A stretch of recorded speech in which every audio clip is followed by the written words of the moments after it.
Oh my. Whoa. Okay.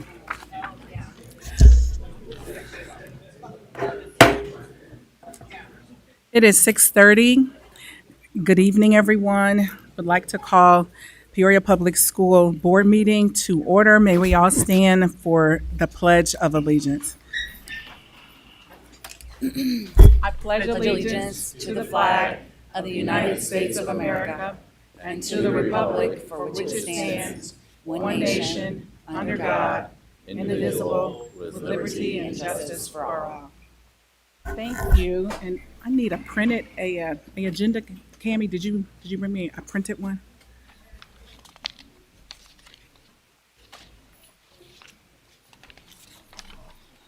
Thank you.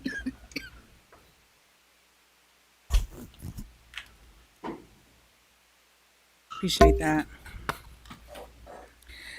Um, Announcements from everyone. Do we all have some? I will start with Dr. Wilson. Thank you, President McConnell. Back to school event. Don't miss the Back to School Festival and Health Fair on Saturday, August 8th from 11 o'clock a.m. to 3 o'clock p.m. at New Beginnings Worship Center, which is located at 1910 West Lincoln Avenue. Enjoy free backpacks, school supplies, dental and physical exams, food, raffles, and even horseback riding. Start the school year off right with fun for the whole family. Thank you. Good evening. Clear bag policy. Starting October 15th, all middle and high schools will follow the clear bag backpack policy. If you need a bag, clear book bags are available for just $20 at any middle school or high school campus. Cell phone policy. This is a friendly reminder. All middle and high school students should have their cell phones secured in a yonder pouch during school hours to comply with our cell phone policy. Let's stay focused, connected, and ready to learn. Thank you. Yeah. Yes, Dr. Bell. Okay. The summer countdown to a new school year has begun, and we're excited to be anchored in excellence as we welcome back students to Peoria Public Schools. Starting dates are as follows. Welcome back to KCSS and Valeska Hinton. August 5th, all other Peoria Public School students will return. We're excited to set sail on a new school year, build strong connections, and help every student reach their full potential. Enjoy the rest of your summer, and we'll see you soon. Immunizations and physical exams. Please mark your calendars. October the 15th is quickly approaching. It's time to roll up those sleeves for required school vaccinations. Families of kindergarten, 6th, 9th, and 12th grade students are encouraged to schedule an appointment with their preferred medical provider or visit the in-school clinic to ensure students are ready for the school year. All right, Mr. Diaz. The Transportation Department conducted dry runs of our routes on July 20th and 21st. They will be conducted again on July 31st and August 4th. Parents may receive notifications via the Parent app. Please disregard any notifications you may receive on these dates. The harbor is stirring as summer draws near. Students and staff are ready this year. With dreams to follow and goals to pursue, a new school adventure is waiting for you. The sails are raised with purpose and pride as learning and growth become our guide. Through calm waters and challenges ahead, we'll stay anchored in excellence as we are led. Each classroom is a vessel, each lesson a light, helping students learn, grow, and shine bright. Together we'll explore, discover, and achieve, building confidence and learning to believe. Don't forget to read 30 minutes a day. Thank you. Good evening. Classroom grant applications from the PPS Foundation and Community Foundation of Central Illinois are now open. through September 1st. These grants help bring creativity, hands-on learning, and real-world experiences to students. Peoria Public Schools teachers and staff can apply for 3 grant options. One, up to $1,000 for classroom projects, $1,500 for STEM, grades 5 through 12, and $500 for field trips. Apply online at ppsfoundation.org today. Thank you. Ms. Ross.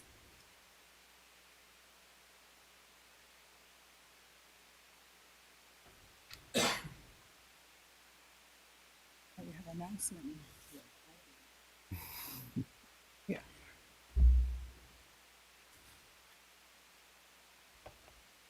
Good evening. The Wraparound Center support. The Wraparound Center is a hub of support for anyone in need.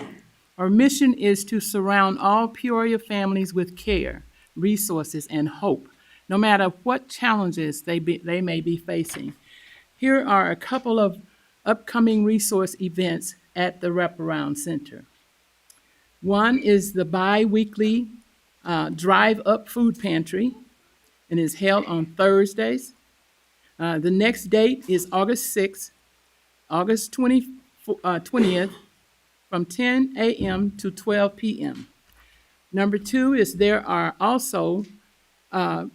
also be a diaper giveaway for parents and caregivers on Wednesday, August 5th and August 19th from 10 a.m. to 11 a.m. The Wraparound Center is located on Latrobe Street, side of Treewin, 1419 South Focus Avenue.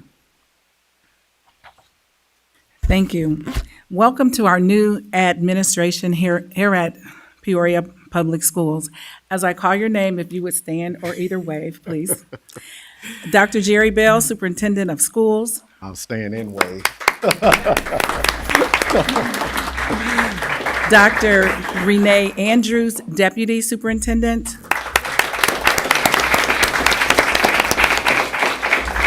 Dr. Mike Curry, Chief Financial Officer. Dr. Kathy Rodriguez, Executive Director of Primary Schools. Ms. Laura Rogers, Executive Director of Middle Schools. And Dr. Joyce Nelson, Director of Special Education.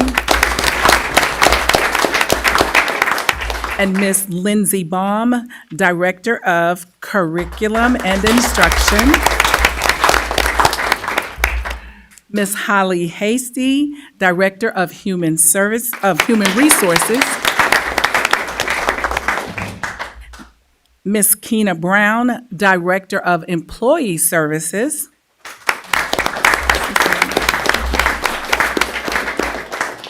Oh, I skipped Dr. Annette Coleman, Director of High Schools. Apologies. Sincere apologies. And Jaquel Vinson, Human Resources Recruiter. Is she present tonight? Thank you. Oh, and Dr. Ann Bonds, over special education. And these were, just so that we understand, on the list that I have, this is a list of all the new people. So Dr. Coleman, that's why you were not included, and Dr. Bond, thank you. And we look forward to the leadership and the dedication they will bring to our students, our staff, families, and community. Welcome aboard.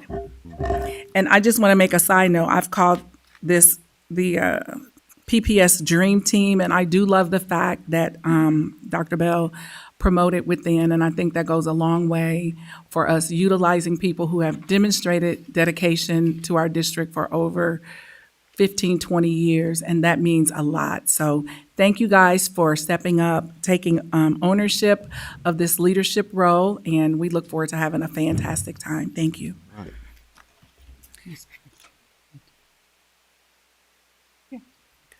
Yeah, I'm gonna come. No, I'm staying on the agenda. She said do it now. Oh, who said do it now? Illegal. Said do it. Pull the, Oh, do you want us to, if there's any to do that action now? item that's gonna be pulled, you should do it at the. Oh, well, that too, yeah. Okay, now I need y'all to let me follow this, a agenda, and if we were gonna make any modifications, I probably should have known that before I'm seated here. And I did skip, the roll call, Cammy, so if you will, please. Mr. Diaz. Mrs. Howard. Here. Mrs. Rose. Present? Mrs. Ross. Here. Mrs. Wilson. President. Dr. Wilson. Present. President McCall. Here. We have 7 present. Thank you. No district presentation, so it leads us to item number 6, presentation by audience. I have several, so I'm gonna go in a sequential order. Going to read a note. Each speaker will be allotted up to 5 minutes. A tone will sound when the allotted time has expired. The speaker should conclude their comments. Thank you for following this procedure, and we appreciate your cooperation. Our first speaker tonight is Irna Jones. Oh, did I say that right? Irina Jones. Thank you for being here.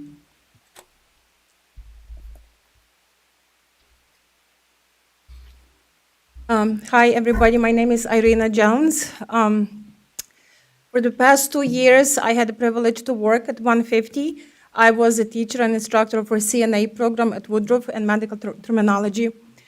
Last semester, I found out that my contract was not renewed. I still do not know the reason. Why I'm here is I would like to get my job back. I know my job. I'm a nurse with a bachelor's degree. I love those kids. I know how to do my job. I happily accepted another position within 150. I was given a choice to resign, which I did, but I would much rather do the job that I know so well. I've done for 2 years, and like I said, I absolutely love the kids. I had excellent feedbacks from my administrator. That's all I wanted to say. I would like to do what I love most. And I contribute to the community I find the jobs for kids, for all my kids. And so I applied for this position a few days ago. The position is still open as of today. Thank you. So there is no teacher for this semester. Thank you. Thank you. Our next speaker will be Mr. Scott Howard Jr.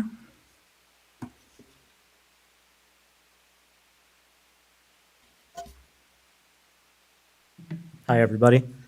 Some people might recognize me from the Fill the Fire Truck movement with the Afro Firefighters Association and Peoria Firefighters Local 50. I just wanted to thank the people that are in the room, specifically the Peoria Federation of Teachers, Local 780, Peoria Park District, the Kirk Edwards Foundation, our local labor councils, Elite AMT, Chris McCall, the Peoria Grown for making smoothies the day of when we were giving out the backpacks. We were fortunate to have a 75-degree day in the middle of July, so praise the skies for that. Thank you to Olympia Bar and Grill, the ACLU, Jimmy's Bar, the Neon Bison, Chase Bank, Quality Tattoo, Lit on Fire Books, and obviously, myself and my wife put an extraordinary amount of work into it every year, and it's a community initiative that has been supported for 5 years now, which I am very humbled to see to continue, and I just wanted to make sure to thank everyone in the room for being able to do that. With everyone's assistance, we were able to clear this year a total of 1,136 backpacks that were both clear and character for the younger kids, and we hope to continue to grow that every year. So I definitely want to also thank the patience of my wife, Sarah, who sits on the horseshoe. She definitely dealt with me being out of the house, my children, and just everyone. A lot of us make substantial sacrifices in order to make these things happen for the children. And I've seen a lot of stuff that's been coming up online with regards to certain organizations, the way that people want to see things done. And I understand the trepidation with a lot of opinions that we have. And the one thing that I wanted to make sure that everybody knows is that, and this isn't towards any specific organization, group of people, or anything. I'm just coming up here as a father in this district, as a proud product of Peoria Public Schools, and thankful member that got to go from Peoria Public Schools into the Peoria Promise Foundation, where I actually got to go to college, even though I clowned when I was in high school. I've seen a lot of all or nothing politics and a lot of allegations made across the board from many different organizations and individuals. And I would just like to take a moment to remind everyone that the only thing that should be all or nothing with regards to our school district is these children. Every single second that we exist, we need to be focused on moving forward and making sure that our children have the best possible future. I have 2 children in this district that have IEPs. I have specific principals that are here or people that have been recently promoted, Ms. Rodriguez, who made sure to look out for my daughter when she was having trouble at her school. We have incredible teams, and we all need to be focused on trying to work together. There shouldn't be lines in the sand. We need to find compromise. We need to be kind to each other, have patience, and find a way forward, because that's the only way that we're going to do this is together. Peoria is a strong city. I'm proud to have said that I was born here, and I love everyone in this room for all of their passion, but please continue to have some compassion for each other, because once we start to lose that, we start to lose focus of what the future is, which is our children first and foremost. Thank you. Thank you.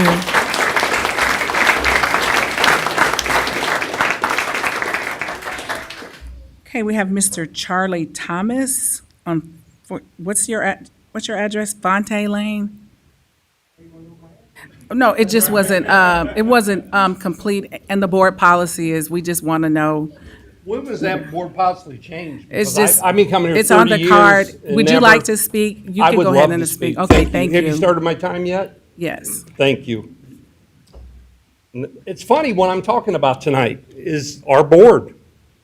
Our board is struggling, people. I will either watch it at home or I come, and I stopped coming on purpose because we don't know what we're doing a lot of the times on the school board. And Mr. Diaz and Ms. Howard get a complete pass. You're brand new. I've heard nothing but good things about both of you. In fact, Maria is your mom. Unbelievable lady. I am so proud to see. I remember seeing you when you were little. I had no idea until I saw the pictures. I'm off on a tangent. This school board was elected for no pay, right? You guys don't get paid, do you? We hear that about every other board meeting. We know you don't get paid. I don't get paid for speaking, so maybe I should get paid. I just don't understand what's going on with the board. You guys argue, you cut each other off. We have these Robert rules and decorum and ethics, but you guys yell at each other. I don't understand. If you don't want to be on the board, resign. Let people on it that really want to be on it. And Mr. Howard, he's 100% right about it's just for the kids. The kids see that, by the way. They see you aren't up here arguing, cutting people off, point of this, point of that. You're here to serve the kids, nothing else. Not anything that has to do with you. Which brings me to the next thing. If you're voting on anything that affects students or this district, please make sure you know that if you're voting for the wrong reasons, we're going to find out. If you have connections to entities, we're going to find out if we haven't already. My point is, it's about students, nothing else. And some of you don't get that. I've actually been coming to these longer than a board member Ross. And she's been on this board serving this district forever because that's what she wants to do. I've been around that long too. I've seen good boards, bad boards, and all I'm trying to say is some of you need to go back and read the rules of decorum and how you're supposed to act in front of all these people. I see all the young kids. It's great to see them. They have to watch this. We miss the meetings are all screwed up. I mean, you forget things. I got to go back and do this. Oh, the lawyer stepped in for a second. No, not now. I mean, it just doesn't make sense to me. It should run a lot smoother than it does. I actually was going to run for a board spot, and I changed my mind 50 times. I'm kind of glad I didn't at this point because it's not a good fit for me right now. I'd be yelling and screaming and probably out of line all the time, but we got to do better. A couple shout outs. He's going to hate me, Mr. Bloomer, right here. I hate you. If not my favorite principal, he's in the top two. I'll tell you that right now. What a great man, and if he's here representing something we don't agree with, that's okay. I love him, and I always will. Like I already mentioned, Ms. Diaz, a shout out to all the teachers. They're getting ready to do the real work, which is classrooms, And good luck to you. Thank goodness air conditioning is now, because I remember a lot of years we didn't have it. Shout out to, I don't know if she left, Dr. Andrews. Remember our conversations now. Keep these guys running the right way. You got to do it. I know you can. I've seen you in action. And I've been told about your actions. You do good stuff. That's really about it. I've just been disappointed with the board and how they act. I don't get it. Many people call me and say, well, why don't you go to more board meetings? It's hard. It's hard to go. Tonight's a big night. All we care about is children. And the children have to be educated by teachers. Teachers, nobody else. If you want to educate children, go to college, get a degree.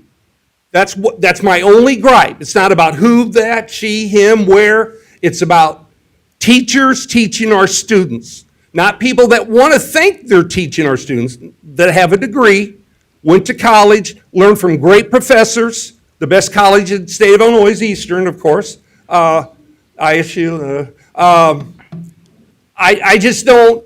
I hope this meeting goes well and we decide, and I hope the board members that have a conflict in voting tonight do not. I hope you abstain. There's a couple of you that should abstain, and you know the reasons. And if you don't, they'll be probably pointed out after this board meeting. So hopefully things will go smooth. Hopefully we'll figure this out. We got a new president. Well, I think you've been president before. She's going to figure all this out. It's not a good product right now. Mr. Diaz, I love your energy. I hope you keep it. You've been fantastic. Thank you. Thank you.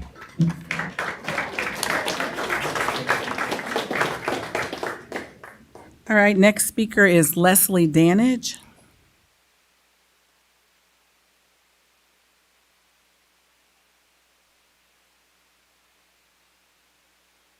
Good evening, members of the board. Over the course of the last year, district administration, along with union leadership and other stakeholders, began having difficult conversations surrounding compliance of the PPS Safe School. Those conversations centered around the fact that the Safe School is legislative. It is not a place or a program. It is a law established to serve students that meet the criteria outlined in the legislation. The majority of the board made it clear that they would continue to support the outsourcing of the Safe School, even if the provider of their choosing was unable to meet the compliance requirements. At that time, union leadership asked that same board to limit the amount of funding given to that provider. That request fell on mostly deaf ears.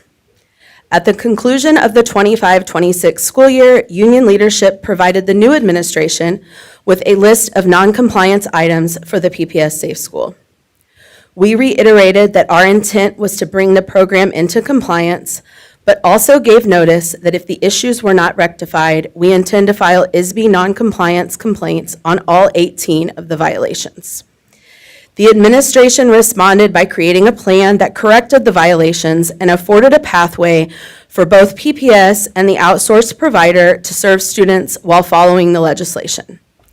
At the time of this meeting, it is my understanding that the plan was shot down by board leadership and not even shared with the board in its entirety. During my own work on this issue, I have visited and researched several surrounding safe schools and alternative programs. PPS is the outlier. We are the only regional safe school that fails to use certified and licensed staff.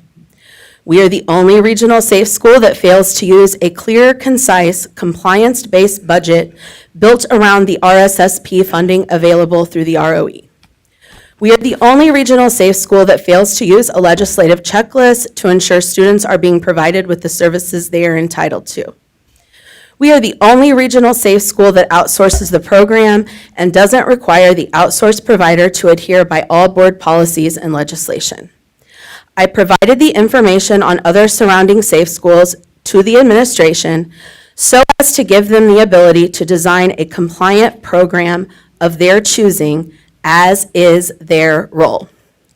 I am not oblivious to the fact that this is a difficult decision for some members of the board due to familial and intertwined work relationships with the provider.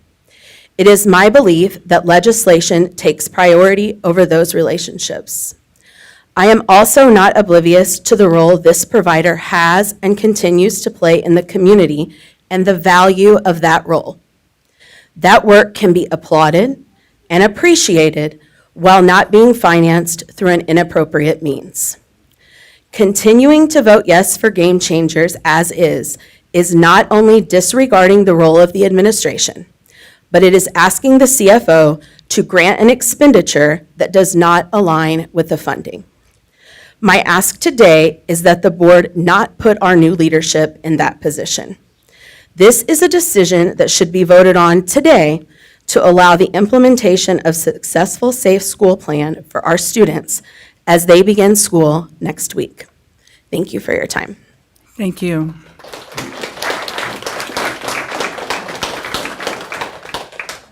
Our next speaker will be Antonio Lipscomb. Did I say that right? Yes, you said it right. Thank you. I'm glad you called me right after all of that hoopla. I mean, that is really ridiculous to hear such complaints against an organization that is doing such extraordinary work.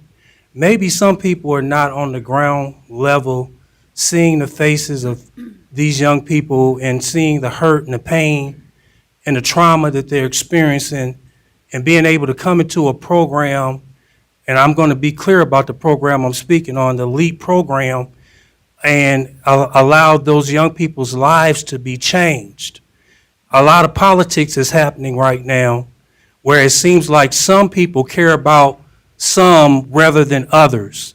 And yes, you can start looking at the legal mumbo jumbo to try to discredit a valuable program that I think any place in the country where you have behavioral students that are struggling in an organization like this to help get them back on track to have a successful life should never be something that's coming up strongly against. I just think that that is just totally preposterous. I think it's never should be an issue. As a matter of fact, I feel in the room that it's more about discrimination and racism. I feel that it's about some people looking to help others while not looking at the deprived people who are really needing the support. If this program was available in any other area in this country, I guarantee you most people would be elated because of the outcomes and the way things are done. It may not be the way that you might think it should be done, but have you had the background that these students have? Have you struggled? Have you been in those type of harmful positioning? You may have to think outside the box instead of trying to do things according to the way you might think that they may work. Again, my name is Antonio Lipscomb. I'm a pastor in the south side of Peoria, and I'm proud to say that I'm a part of this community and I'm going to speak my mind. This young man, Scott Howard, said a lot. It was very, very powerful. We need to stop hating on each other, stop playing politics, and learn to invest and grow together, because we all live here, and I'm not going nowhere. Thank you. Thank you.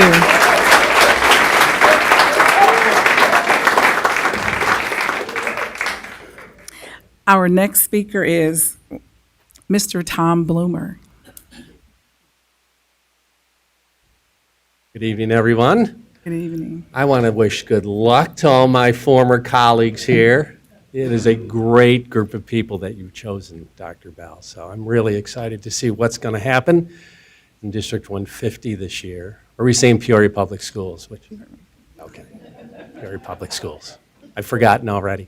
I'm here to talk about a lead in support of them, and from a principal who had a lead in my building over at Lincoln K-8.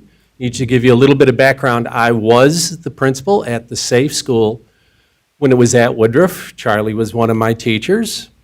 And we also had the Career and Technical Center and the Alternative School. At the end of each day, because we share a field, at the end of each day, we'd come out the front door and escort the students who were arguably the most difficult in the county. We of course draw from the entire county. And I would turn to my teachers more than once and say, I am so glad I'm not the principal of Lincoln K-8. Well, Dr. Karat shows up and asks me to go over there. And so I did. And I could not believe the level of chaos that was at Lincoln K-8. There was very little learning going on. If you've seen the movie Stand By Me with Morgan Freeman, you envision that, because you'd walk into classrooms in the middle school, the primary school not so much, but in the middle school it was out of control. It was off the chain. So the first person to come and meet me was Carl from Elite.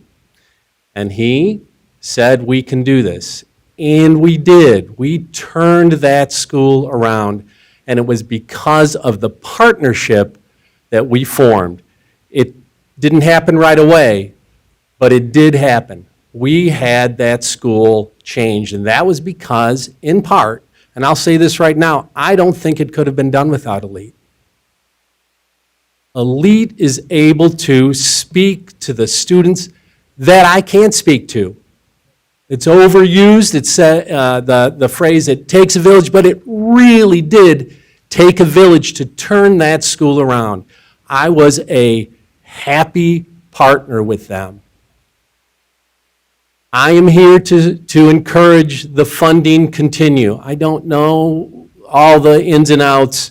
I've been out of the district now a couple years, but I can speak to the power, to the transformative power that Elite showed at a school that was like no other school that I've ever seen. And I have been an educator both in Chicago and Houston before I came here.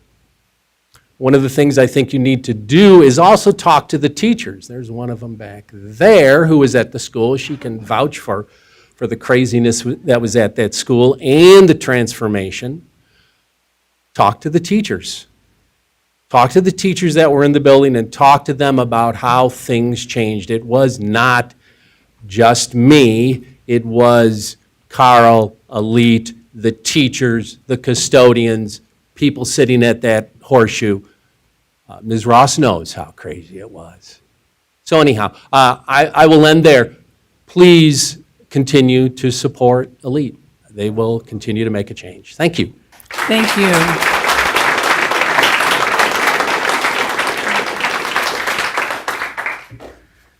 Our next speaker will be Mr. Carl Cannon.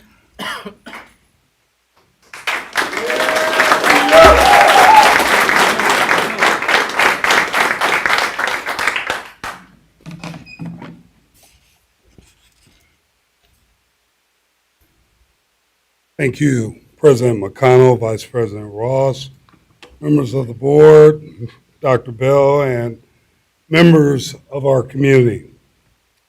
I was first going to do something different, but now I need to tell a story because I want to clear up some misinformation.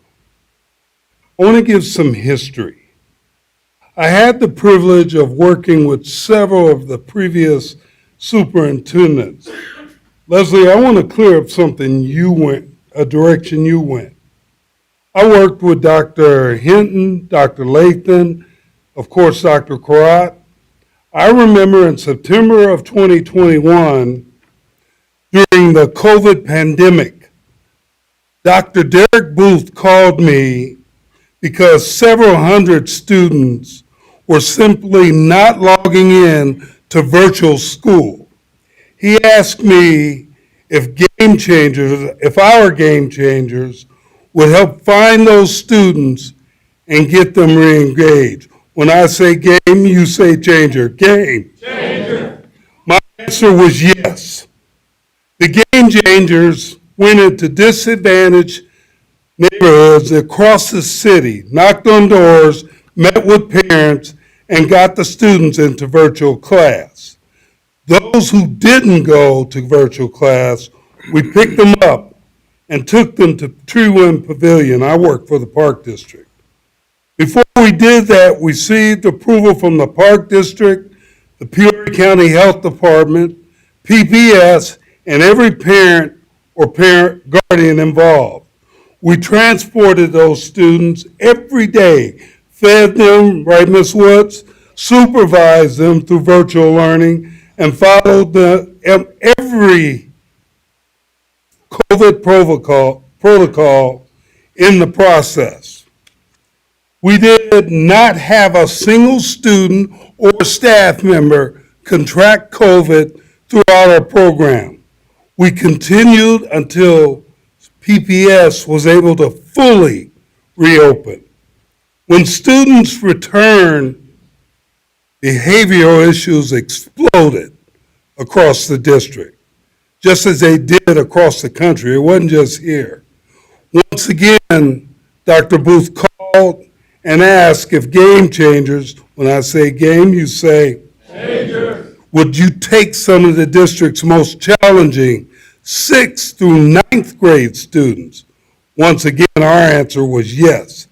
At the same time, Peoria Park District received $1 million, a CEJA grant, because the efforts of the representative, now leader, John Gordon Booth. That grant helped us respond to that growing crisis of violence in our school. The need became so great that we quickly outgrew Tree Wind Pavilion. We moved to Lakeview Recreation. Eventually outgrew that, eventually went to the Dream Center. Around the same time, the Illinois State Board of Education, ISB, contacted PPS to review the district's safe school processes, facilities. Dr. Karat assigned Dr. Booth to oversee that process. The ROE assigned ISB assigned the ROE to conduct a full inspection of the facility at the Dream Center. Representatives from PPS, the Park District, and I was present. We passed that inspection with only minor findings. Following that inspection, Dr. Karat, Dr. Booth, ROE Superintendent Kreider, and I participated in a virtual interview with ISB. We answered all those questions on policies, procedures, daily operations. At the conclusion of that review, ISB later approved game changer. I say game, you say changer. We were awarded the safe school, the regional safe school, as a regional safe school for the area, and assigned the Greeley identification number Mr. 418, which we have today. Okay, Mr. Cannon, I'm going to ask you to pause.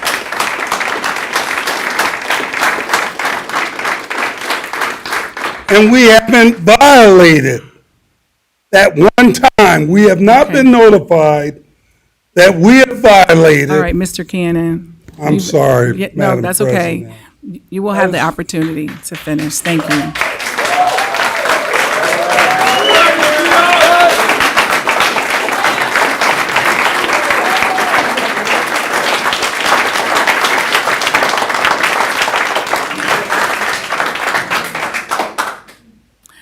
All right, thank you. Our next speaker will be Ms. Carrie Alms.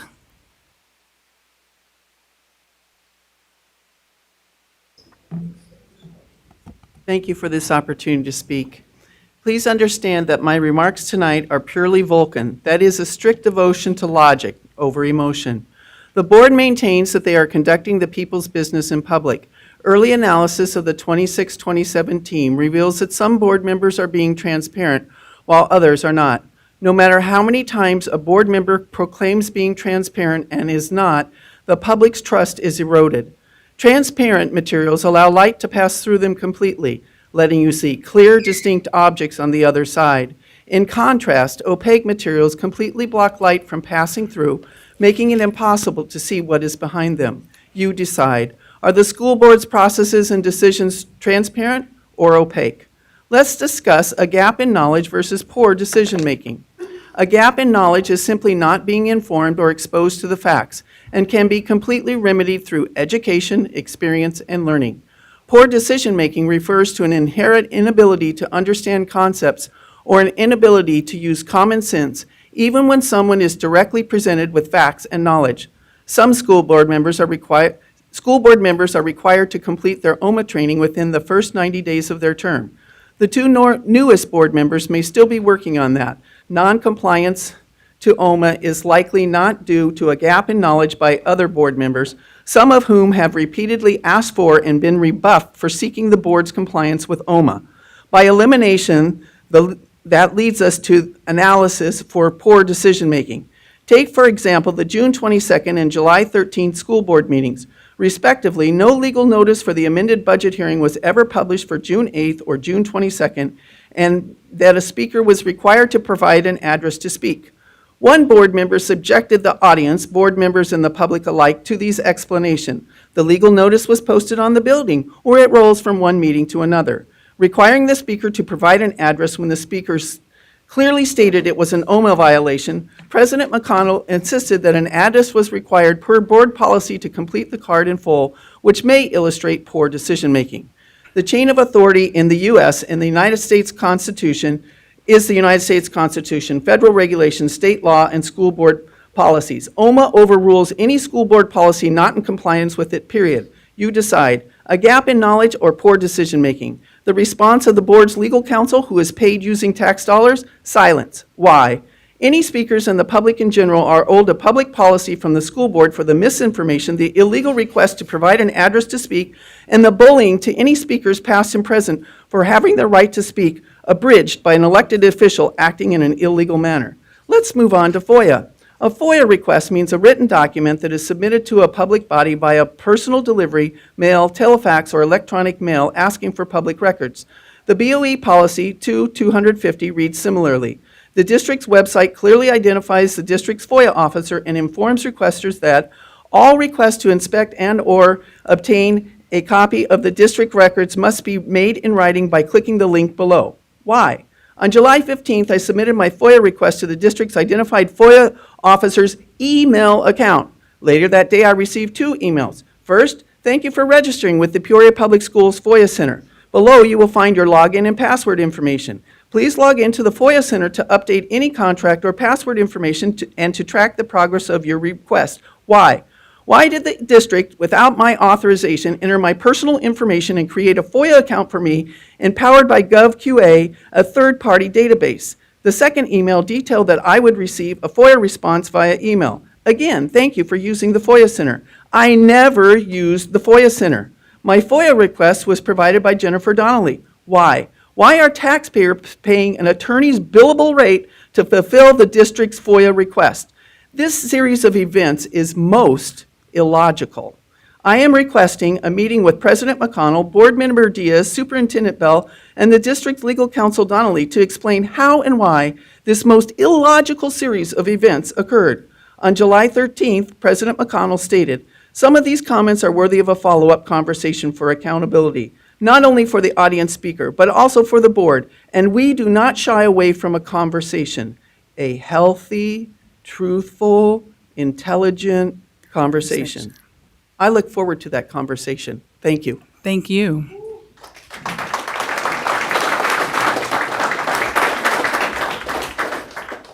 Our next speaker is Chris Rusick.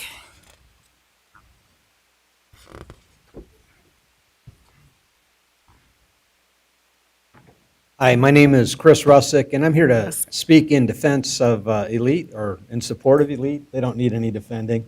They've been doing great work here in the district. I've known Carl Cannon since about 2009. I've worked with him in many parts of the Elite program, and you will not find a more dedicated, more principled, more God-fearing man working anywhere in this district. He takes his vocation seriously, and he has determined that he's going to spend the rest of his life doing the work, the Lord's work, of helping these kids get on the right path. Yes, many of them are 12 and 13 years old, but for a lot of them, he's turning them around before they make decisions that alter their path and ruin their opportunities forever. And I think that, if nothing else, the community needs to thank him for the great service he's already provided, but acknowledge and recognize that if there is anything that needs to be fixed, he's more than willing to do it. And he's the man with the experience. And Elite is a great program, and it's doing some great work. That's all I have to say. Thank you. Thank you. I am noticing there are members in the audience standing. There are actually seats down here on the floor, if you will, so you can make yourselves comfortable. There are vacant chairs. And if some of you guys on the floor, in the lower bowl, if you could slide over so we can make room for the other community members that are standing. We'd appreciate that. Thank you. Our next speaker is Nicole Wagensom. Okay, thank you. Yeah. Good evening, members of the board.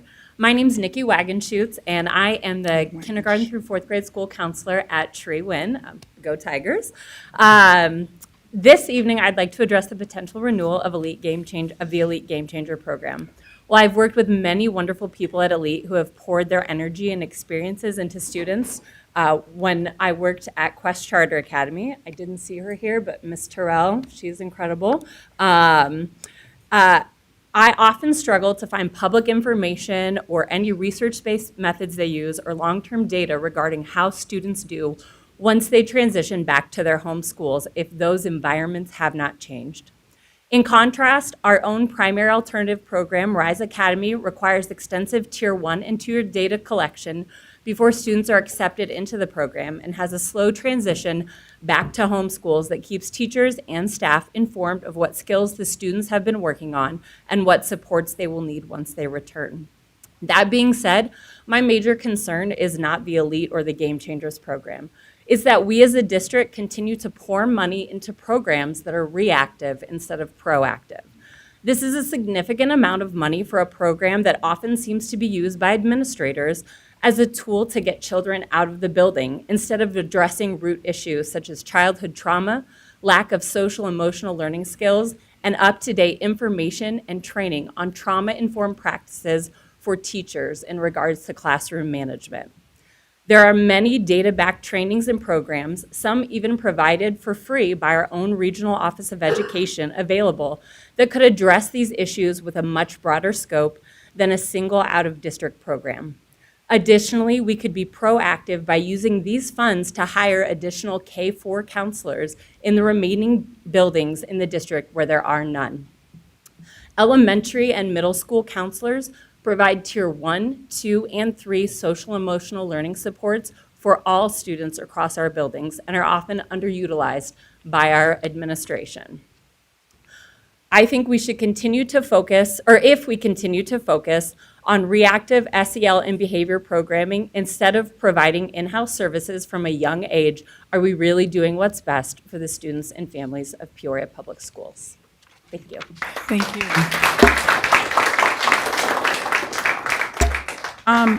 We have Amante Walker, who is a student speaking, and is your parent here with you? Okay. All right, thank you.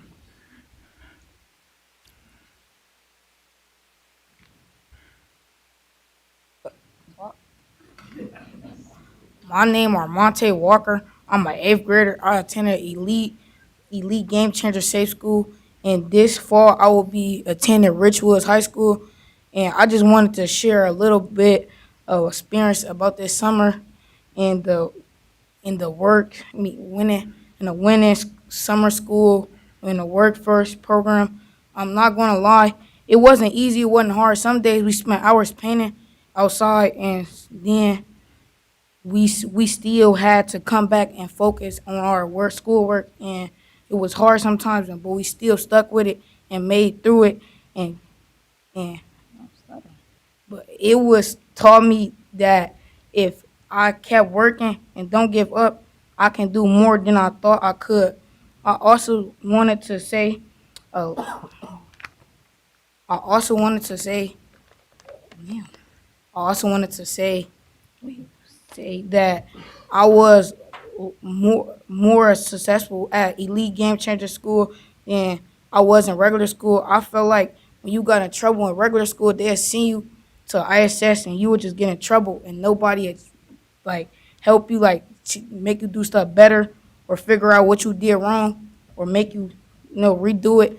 But at Elite Safe School, at Elite Game Changers, it was different when I messed up. They sat me down, talked with me, helped me calm down, think about what I did wrong, apologize, make me redo what I did in front of everybody, and figure out what I could do better in the future.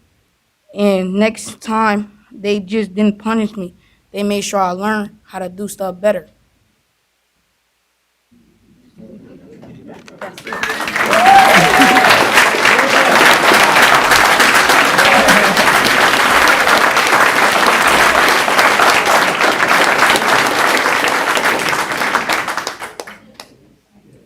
Thank you, Mr. Amante Walker.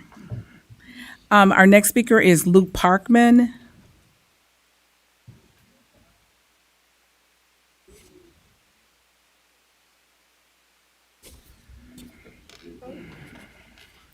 Good evening.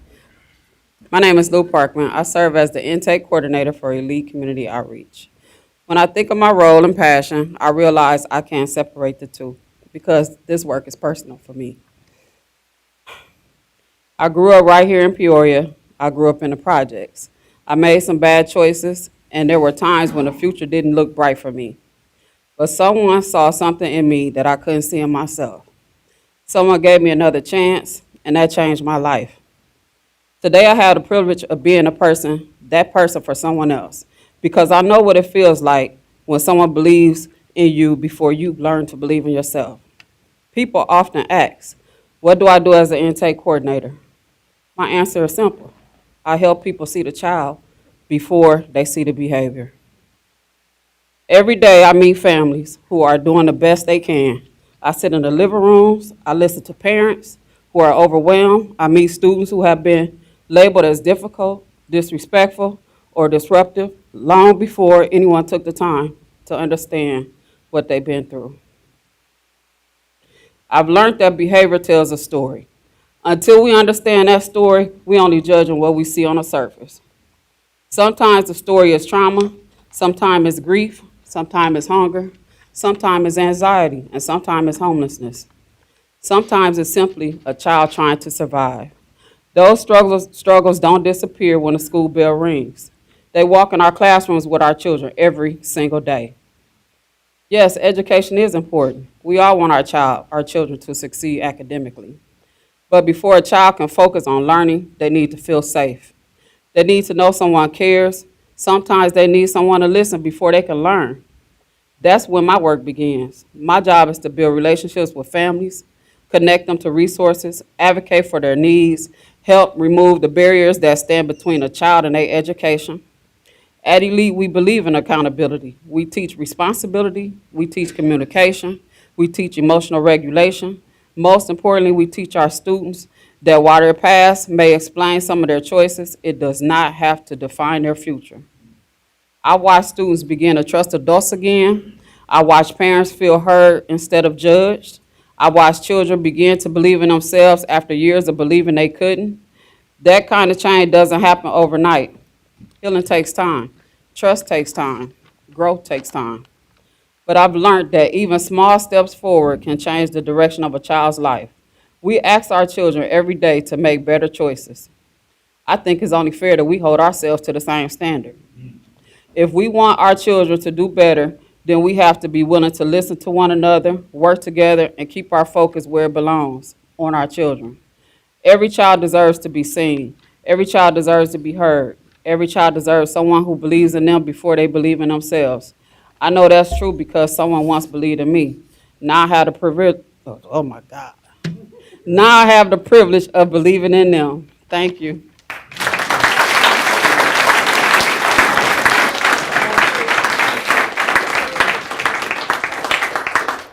All right, thank you. Our next speaker is Miss Brandy Reed.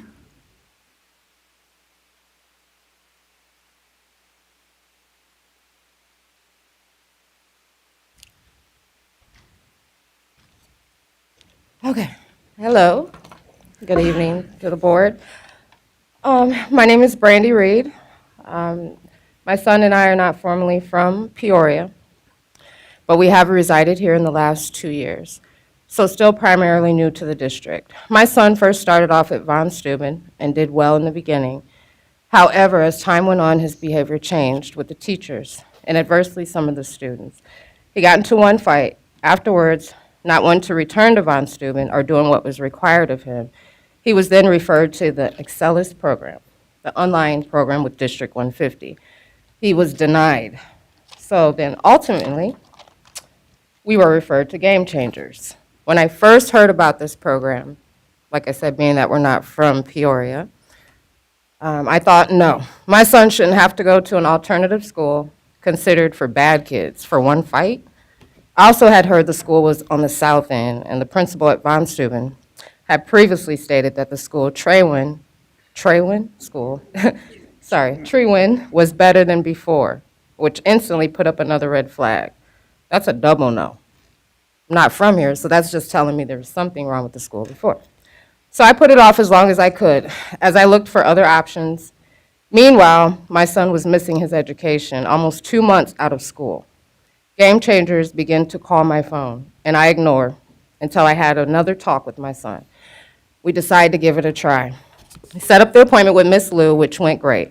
The next it was to meet Mr. Cannon. When I initially met Mr. Cannon, I was intrigued by him and definitely by his so well put together suite, well, his office. I had heard a lot of things, and yes, good things about Mr. Cannon, but also was told that he and his team ran a strict program. Might rough the kids up a bit, so depending on what that meant, I was still rather hesitant, but willing to hear about the program and give it a chance. As I sat and looked around the room waiting for Mr. Cannon to review my son's info, I see pictures of Mr. Cannon and kids that were smiling, not crying. So that was a good thing. Then a stern voice arisen, and Mr. Cannon began speaking. And respectfully, I replied when he asked any questions. However, I don't know what question or reply it was, but things quickly spiraled out of control. And before I know it, we were arguing, and then I was being escorted out of the door. Needless to say, a few days went by, and Miss Liu calls me again to apologize, to find out what happened, and possibly discuss arranging another meeting. I refused, but they didn't give up on calling. And due to a special elite or game changer, I finally gave in and gave it another chance. A chance for my son, and it was the best choice I could have made for my son and his future. This program not only gave my son the direction he needed, but a chance at opportunity that he may not have had with Von Steuben, provided that Game Changers has more of a family-like structure where people that look like them, come from the same places as them, can understand them and truly care about them and their livelihood, and will not only help them develop the skills for success, but for everyday life. With Game Changers, kids develop trustworthy relationships. They learn how to deal with difficult situations with one-on-one time with their Game Changer, while learning responsibility through the workforce program, giving them the discipline and structure that they need, all while exercising the respect of the world that we live in. And reassuring them, regardless of their past or circumstances, there's always hope for a brighter future. And not only do they gain the skills and the motivation, but they will have the will and determination to want and do different and do what's right for their lives. Sometimes all it takes is a sense of security to restore their dignity and their hope to conquer their dreams and make it a reality. Because dreams really do come true. And you can be whatever you want to be if you work hard at it and have the support you need that unfortunately some of us fail to receive or give. So, just whether we come from good upbringing and our broken homes, discipline and responsibility falls hand in hand. We should never have to travel the path alone, and to know that Game Changers is a place to feel safe, to get our kids through to those milestones. so they can be better individuals and confident enough in themselves to know that they put God first and put their good out into the world, they can accomplish whatever it is they desire or want to. I am truly thankful for Mr. Cannon and for Chris Clemens and for Miss Lou. Truly thankful for this program. It has truly been a blessing for me and my son. So Game Changers, I just want to say, it's not a bad school. It's a good school for all kids, regardless of their circumstances. Game Changers is just what it stands for. Changes the game for the ones that can use a little more direction, support, love, and trust that makes the world a better place, and that's the elite. Thank you. I appreciate that.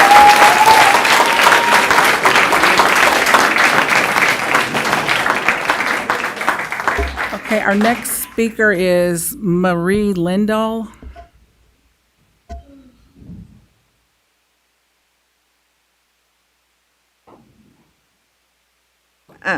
I normally write out a big thing, but I didn't this time.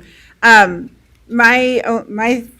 point that I wanted to make tonight was with Game Changers, I'm not saying I'm against it, but what I wanted to know when we're talking about such a large amount of money is what is the plan? Where is the money going? How is it benefiting? Where is the data? A written budget that's clear and concise. And then making sure we do have certified teachers that are looking at the curriculum that the students are learning, that they're not just sitting on a computer.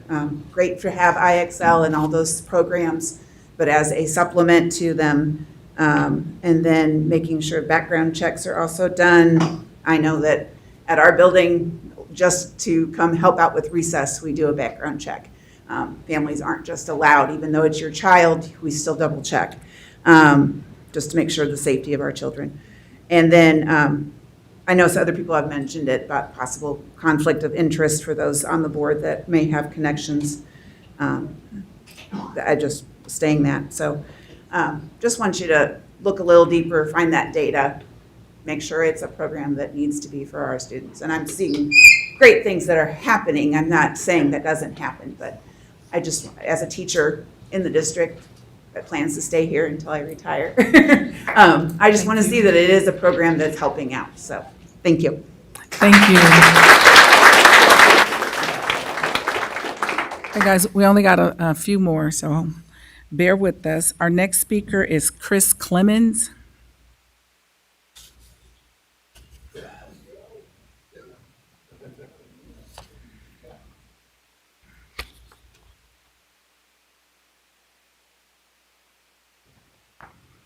Good evening.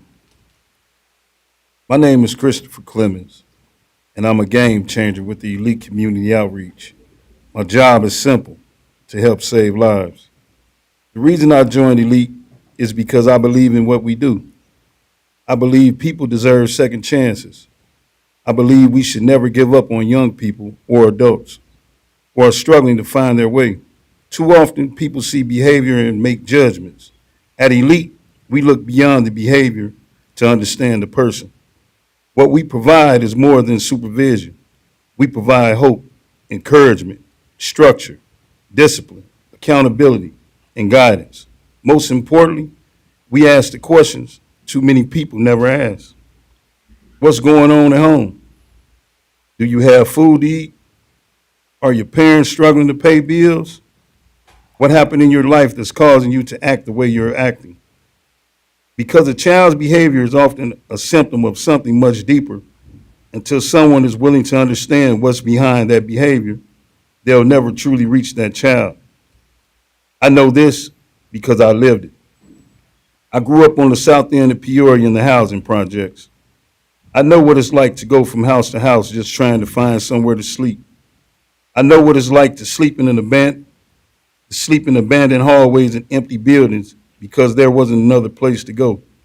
I know what it's like to have the lights shut off because there wasn't enough money to pay the bills. I know what it's like to eat sugar bread sandwiches because that's all there was. I know what it's like to watch people do whatever they had to do just to survive another day. The hard truth is that some of our students are living that same reality right now. Some are watching their parents battle addiction. Some have a mother or father in prison. Some go home every day to violence, instability, or chaos. Those realities don't excuse poor choices, but they help explain them. If you've never lived that life, it's difficult to understand. I understand because I came from it. For me, the streets became my classroom, and that education cost me 36 years in prison. Sometimes I wonder how different my life could have been if an organization like Elite Community Outreach had existed when I was growing up. What if someone had asked me those questions? What if someone had believed in me enough to mentor me, challenge me, and hold me accountable? What if someone had shown me there was another path? Maybe my story would have been different. That's why this work means everything to me. When I look at these young people, I don't see the worst decision they've ever made. I see myself. I know where they're headed because I walked that road. I know what the streets promise, and I know what they actually deliver. If I can help even one child avoid the mistakes I made, then everything I've been through has a purpose. People often tell me that they can't imagine what I survived. The truth is, if I shared everything I've experienced, you might wonder how I'm still standing here. But I'm standing. I'm standing because I serve a God of grace and mercy. A God who looked beyond my mistakes and reminded me that my life still had purpose. He gave me another chance when I didn't think I deserved one. Today, that purpose has me serving with Elite Community Outreach, doing everything I can to help save lives and make sure these young people don't have to spend 36 years learning the lessons I learned the hard way. That's why I ask you to continue investing in programs and people who see our children not as problems to be managed, but as lives worth saving. Every child deserves someone who believes in them before they believe in themselves. Thank you for your time.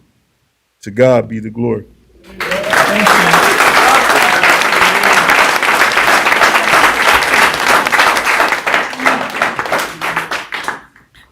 Thank you. Our next speaker is Devon Sidnor. Hey, neighbor. Hey, basically, I want to echo, I came in for a different agenda, and this is for Dr. Bell, and I'll make it short and sweet. I'm a political junkie, I'm a history junkie, and I've been watching documentaries on, back in the day, I've been out of high school close to 50 plus years, okay? And I don't look it though, do I? But anyway, my point is this here. I know when I was in school, there was civics and government and all that. Our young people have no idea about our political system. They just don't. I don't know how you can incorporate that, Mr. Dr. Bell, or your administration, whether with the upcoming elections coming up in the midterm elections. I'd like to think they could see what we fought for, see it, because I don't think they know. I don't think they know. Now, I'm going to segue into what Carl, Mr. Cannon. I'll make it brief. Now, I was at Manual for 10, 11 years. My organization, CAR, we're down there, mentoring kids, progress supports, and the whole thing. My thing is, people don't understand the magnitude of what Carl was doing and what we were doing. See, I come up in a generation where I had a mom and dad in my house, okay? They told you wrong from right. A lot of these kids don't have that. They just don't have it. So you can make the assumption that all these kids are bad, and they're not. They just don't know no better. And people need to understand that. And I get a little tired of people denouncing Elite. And there's people on the board who I know, but I'm not going to mention no names. They keep denouncing Elite, and I don't like it. I'm sorry. If you know Carl, you know his heart, you know his administration, they care. They care. And this in there and bad-mouthing people and dogging people out and don't know the facts is nonsense. And you know I'm looking at you. I'm sorry.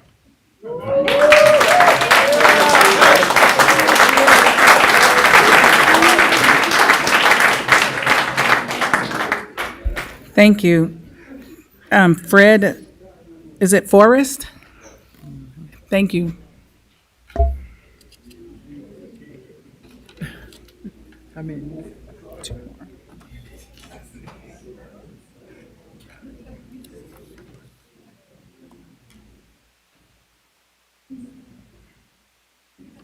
Hello, my name's Fred Forrest. I'm a supervisor with Elite. Before I even talk about Elite, I want you to ask you a question. Have you ever been counted out? Have you ever been kicked out of school? Have you ever been to the JDC, which comes along with getting kicked out of school? And have you ever upgraded to going to prison? Now, ask yourself, with Elite, all that changed. We know for a fact we get the kids that the district suspend or we call get rid of because of their behavior or what they do in the classrooms. Now, my hat's off to the teachers because, by sending these kids to a program that better challenge their behavior, their attendance in their grade, it allows y'all to be able to teach in school.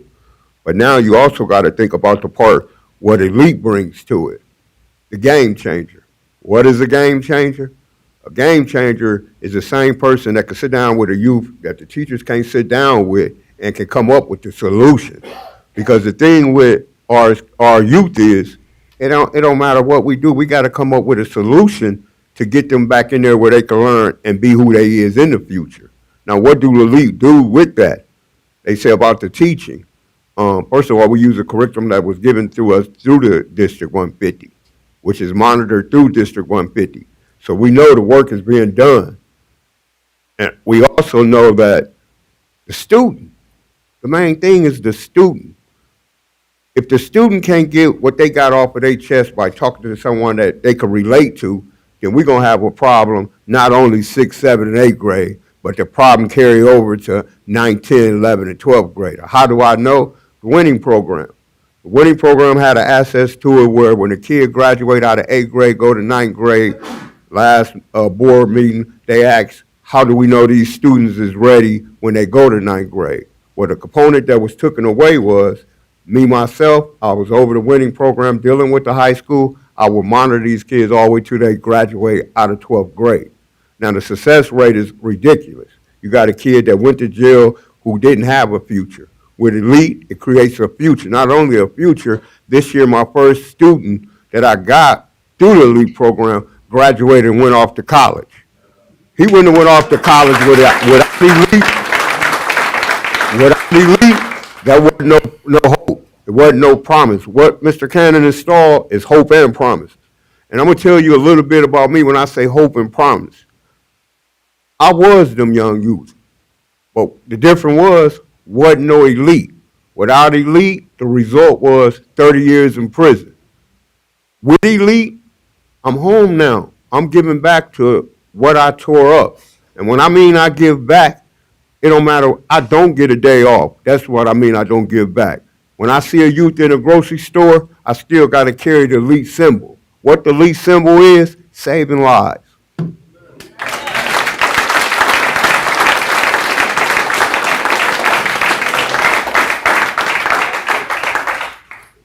Thank you. Next speaker is Agbar Bryson.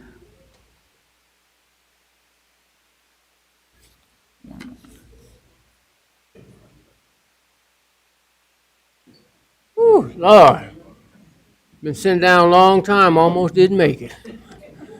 My name's Akbar Bryson, and born and raised here. Worked for workforce development for 17 years. Worked for ICC 15 years, and been knowing Carl 20 years and longer. Non-traditional problems called for non-traditional solutions. And that's what the Elite program is. Carl, I think you should think about changing your name from Game Changers to Life Savers. You have individuals here who may not have gotten off what I call traditional learning or education. They have non-traditional because they deal with non-traditional students and problems and situations. But guess what? They're specialists. They got their education from life. One of the things that they specialize in is not just connecting with students, but also helping students have a sense of belonging. And that's what the school lacks a lot of times, is a sense of belonging. All the group that the individuals belong to are self-destructive. Elite, Carl, remember we started off with choices. Choices. We sat down and said, well, how can we impact some of the things that we're seeing with our particularly our young men? At ICC, I started a program, it's called Harvesting Dreams. It's still going on, but Harvesting Dream was designed specifically for African American males. Now we're talking about students who's supposed to be ready for college coming in, britches sagging, gold teefuses, cursing, calling each other the N-word and ML, and we in college. On break, instead of going to the computer lab, they smoking weed. So now, how do you change this behavior and make these individuals productive? Well, you have to have a non-traditional approach. You have to be able to identify with the students, but more importantly, the students identifying with you. And that's what Elite does. I mean, they have staff, they've been through it. I don't know how many of y'all been locked up, and if you have, I don't know if you would admit it, but that ain't no easy task. It's not easy to overcome that and have a purpose in life. You have staff that their purpose now, I have a reason. I am able to change lives. And I'm going to tell you, I don't care how good of an educator that you think you are. I don't care how much, I'm going to call my grandfather would say, education that you think you have. Some things you just can't be taught in school. You either have it, you don't have it, you can connect or you can't connect. I just want to say that, Carl, man, it's been a pleasure working with you. I've seen parents who can't control their own children. They need help. Elite is that help. They ain't afraid to go to where the student is. Some of y'all scared to go where the student is. You can't go where the student is. You can't help him because they know where to hide. But these individuals are special. They go, hey, you ain't here, I know where you at. And I ain't afraid to come and get you. And let me tell you one thing that educators have and schools have is that structure. You know, I remember y'all used to be scared to tell the student, don't bring your phone. Well, you can't teach someone that you're fearful of. And a lot of educators in the classes, they're afraid of the students. And for some of them, I don't blame them, for some of them, but most of these students, they wear a mask. One of the things that Elite program and the staff understands are the dynamics that make students self-handicap or become self-destructive. In order to understand that, you got to build trust with the student. And the student has to build trust with you to be able to tell you. Once you build trust with the student, they'll tell you everything. And some things you can't do nothing about but pray. So I'm here to support Elite. I'm here to support those who have the courage to let this program, hey, I think I heard someone said it. These are the students that y'all can't handle. I don't know what you would do with these students. Well, oh, okay, all right, I'm done, y'all. All right, Mr. Agbar, thank you.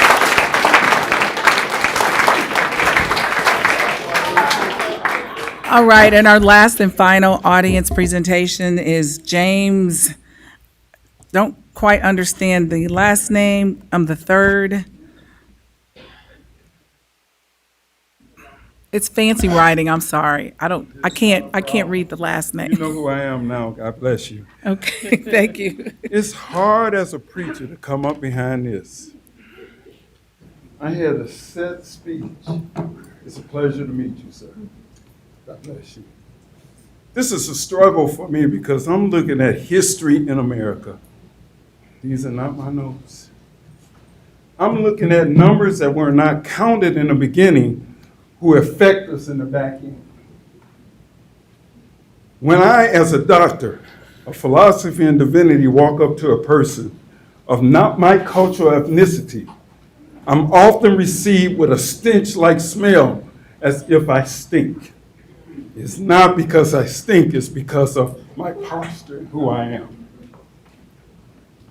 I stood up because I didn't know the line was so long, but I stood up because I didn't want to walk across someone who I thought would be is handicapped or disabled. I didn't want to step over her because I didn't want to trip over her because of the nervousness of coming up here and speaking to you.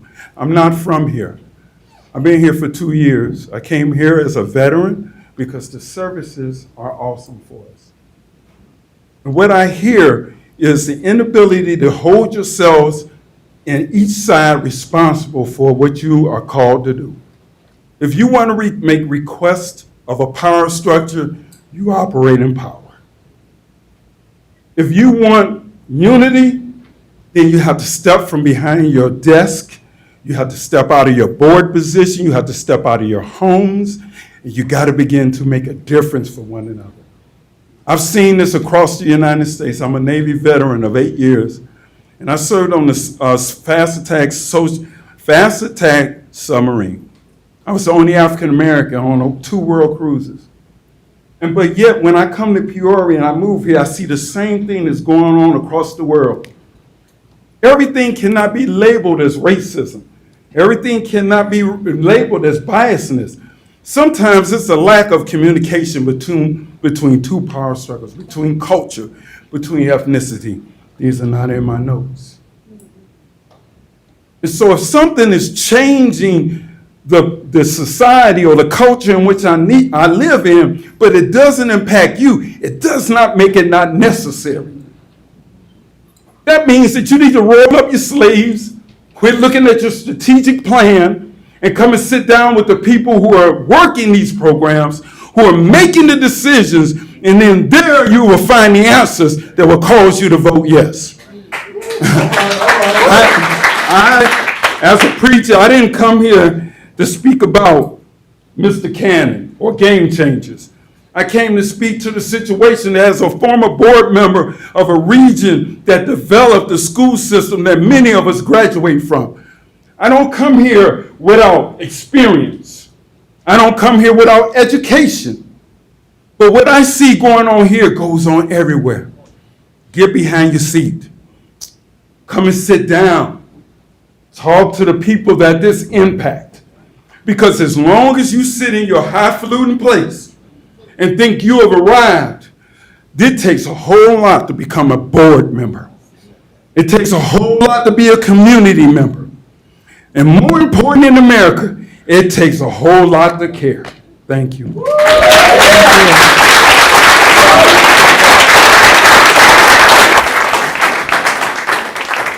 All right. Thank you, everyone, for your patience, and we will have response. Oh, what's your name? Oh, I'm sorry. I must have lost you in the stack. Come on up, Mr. Howard. Oh, I did see that, and I thought it was Junior. I thought it was the same individual. It's okay to say it. It's hard to say the best. And I ain't mad at apologize. you. I apologize, ain't mad Mr. Howard. All right. Hey, good evening, members of the board. Dr. Bell, my name is Reverend Scott Howard Sr. Shout out to my son there who collected over almost 1,200 backpacks, enough to give to Peoria Public Schools. That shows he cares. There are people here who care, okay? I've had the privilege of serving Peoria Public Schools in a non-certified capacity, such as a one-on-one head custodian, elite compliance officer, and a school resource officer, okay? All of those years of experience gave me a front row seat to the reality of what our students face and the challenges our administrators carry, okay? Because of that, I can speak with confidence from firsthand experience that Elite is one of the most effective and transformative partners that Peoria Public Schools has had. Okay, I'll say again, Elite is one of the most effective and transformative partners that Peoria Public Schools have had. I had the privilege of working with Mr. Bloomer, one of the best principals that Peoria Public Schools have ever seen. Give him a shout out, okay? He went in there just like Elite did to tackle something that nobody else wanted to deal with. And in 2015, when I began working at Lincoln K-8 with Mr. Bloomer as an Elite compliance officer, the student population was 900 students. Average of 25 or 28 to 30, I think it was, students per class. And Lincoln was considered the most difficult school in the district, okay? The environment was chaotic, as Mr. Bloomer had said. Teachers were overwhelmed, and learning was constantly interrupted. But over time, I witnessed a dramatic shift, okay? You could walk down the hallway and hear teachers teaching. You could actually walk down the hallway and there would be silence. Now, prior to that, let me tell you, SROs were being beat down, okay? SROs were actually being hurt by students. There were students on the roof drinking and getting high and things like that. And Elite came into that picture and changed the game, okay? I say game, you say? Changer. Hey, all right. We on the same page, all right? Check it out. It was amazing, okay? Students were actually responding as expected. That change didn't happen by accident. It happened because Elite compliance officers are trained to consistently and compassionately stand firm and demonstrate a level of unwavering commitment that aligns with the protocols of Peoria Public Schools. Elite works with students who are often carrying more than their age should ever require. Children from single-parent homes, poverty-stricken neighborhoods, and environments where instability is the norm. These are students whose behavior has reached the point where administrators have exhausted their options, okay? These students are hurting, they're discouraged, and often convinced that nobody sees them, but Elite sees them, okay? And this organization has a unique ability to meet students at their lowest point and offer exactly what they need. That's firm love, fair discipline, honest correction, and clear instruction. Okay, Elite doesn't simply manage behavior. They help to heal the wounds, okay? The wounds behind the behavior, if they're not healed, then the kid's going to go back out and do what he has always done. They don't apply temporary fixes, they address root causes, and when that happens, students begin to believe that they can do better, and then they actually want to do better, okay? This work is not new to Elite, as Akbar mentioned. Elite's roots go back to the 90s under the Choices Youth Outreach Program. I remember volunteering myself and recruiting other people to come into the school, and Carl would bring people from prison to show these kids, if you don't do what you need to do, there is a jail to prison pipeline. Elite has changed that narrative, okay? They meet our students when they're at their lowest point and offer exactly what they need, okay? Now, they don't, excuse me, let me see. Students begin to believe they can do better. They want to do better. Elite is not new to the school district. At the center of this is Carl Cannon, all right? A man whose leadership has impacted not only our schools, but our community. The data that he offers, it reflects what many of us have witnessed firsthand. Elite consistently achieves outcomes, outcomes that exceed what is typically expected of youth organizations. Thank you. We appreciate you. And I apologize for overlooking you. All right. Response to audience, Dr. Bell. Sure. Well, I can definitely assure you that all 20 speakers were heard. Yeah, there were 20 speakers. Copious notes were taken. And I can assure you Just pass it that down. Thank you. your concerns were heard. In many, many, many cases, your concerns were felt. But at the end of the day, we all have to understand that we have metrics that we have to hit. We have criteria, we have standards. And when ISB, Illinois State Board of Education, and or the Regional Office of Education tells me and my team that we're not hitting those metrics, then we have to hit a pause button and say, what can we do differently in order to meet those standards? Coupled with the fact, it's a fact, that we being Peoria Public Schools, 2 years of unaudited books. So, coupled with not knowing exactly how much money we have in our accounts in the banks, along with not meeting metrics, a very, very difficult decision will ultimately be made by the board. Because as superintendent, the only thing I can do is make a recommendation. It is up to the board, the elected members of the community, to vote a recommendation up or down. School starts next week. Monday of next week, teachers come back. Wednesday of next week, as we read earlier, kids come back. The majority of the kids come back. You know, kids over at Knoxville Center and Valeska Hinton are already back in school. So the question becomes, what do we do to get ready and prepared for our students that we know are coming? We know are coming. That is why my team and I recommended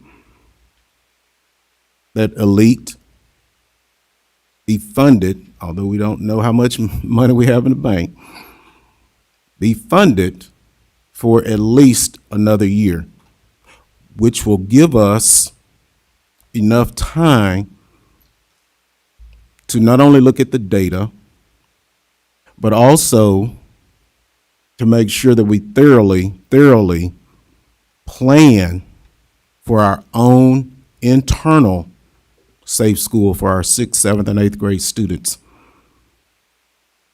And I just want to say this, Madam Chair, Madam President. You know, the question has to be asked, and so I told the board when they interviewed me for this position, I'm going to be bold. Are we doing right by our students? Are we doing right by our taxpayers? Those are questions that you're going to have to answer. I sit here firmly believing in the tenets of what Mr. Cannon and Elite and Game Changers have done. I firmly believe in it. But also, I am mandated to ensure that we're doing things in accordance to state law and within our financial means. So, all of the, speakers, all 20, again, I'll end on saying this. I not only heard you, but I felt you, the passion. Because I didn't get in this business 31 years ago, 1996, starting off 8th grade teacher at Jack Robe Junior High School in Pine Bluff, Arkansas, to end up here to say to you that we throw away kids. We do not. We love each and every child. That's without question. That you can take to the bank. We may or may not have, the money But it's not all about the money, okay? We're talking about children's lives. And someone said it earlier, and I have to go back in my notes to quote this individual, correctly. But if we don't come together and unify as a community and do it quickly,